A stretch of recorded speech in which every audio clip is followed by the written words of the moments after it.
I feel like we're all born artists, but something in society, something at home stops us from continuing to play with crayons, you know? So I was one of the lucky few that didn't stop.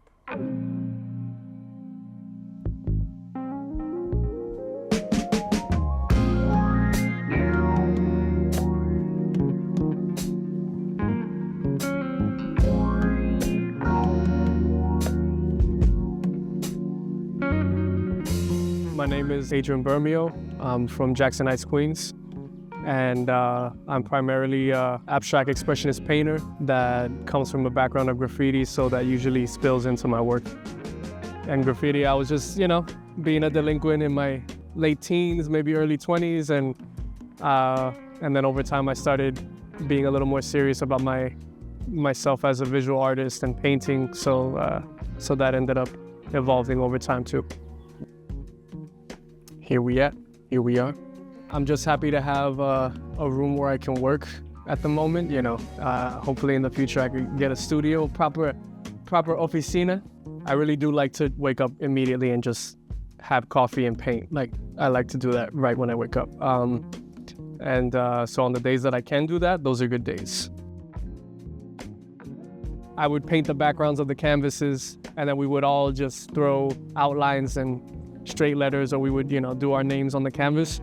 And then sometimes I would do the background and I was like, I want to keep this. I like the way it looks right here. And I didn't know that I was already doing kind of abstract things with the paintbrush. So that kind of rolled into me just getting more canvases just for myself, I guess. And then joining a studio, a shared space, and trying to learn from seeing, from doing. So it just kept evolving over time, yeah.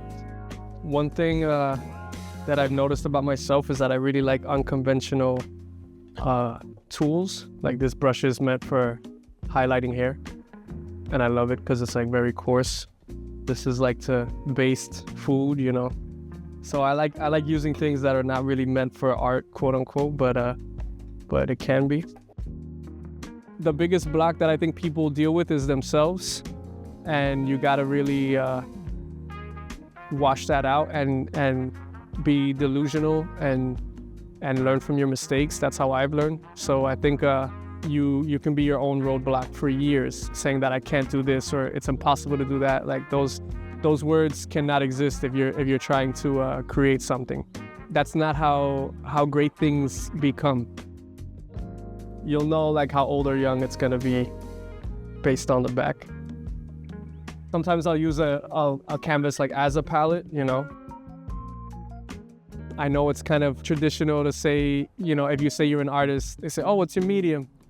But sometimes, if we start going in with like, I do acrylic or oil or whatever, that doesn't tell me what your art is about. I want to know more about, what do you like to paint? You can have all the expensive paint and the most expensive paintbrushes and all these things, and that doesn't mean you're gonna make great art. Like all art practices, it's a practice, and I trust myself to like find, even though I painted this a long time ago, this was like months that I haven't touched this, I can kind of find that color because I know the building blocks of it. I think that no matter what, following your passion, you have to not care about what people are saying, because at the end of the day, people love to criticize what you're doing, but they don't do it. I'm not gonna go to a butcher to do my taxes. Though there is always truth, even when there's something you don't agree with, there's a little bit of truth in it. That's something that I've been kind of noticing about myself. So being delusional is just trying things out and not worrying about the outcome at all. Because if you're worried about the outcome before you start, you'll never start. You'll never be happy with what the outcome is. You can't care about the finished product, especially if it's your first time doing it.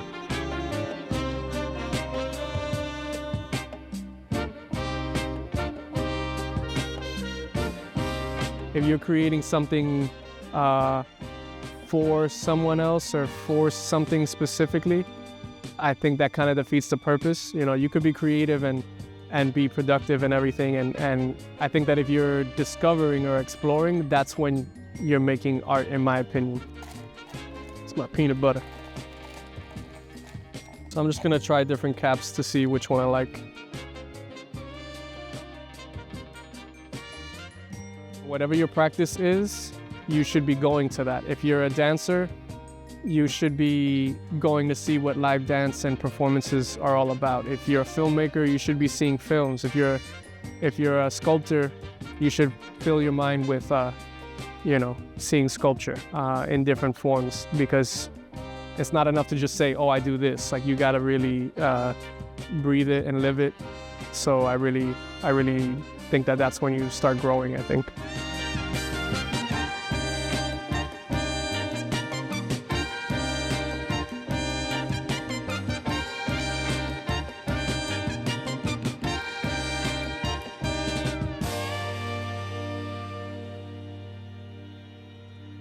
Sometimes you gotta stop and stare, or just take a moment to reflect. So that's important too, And I hope that answers your question. I don't know. I could go on and on about that.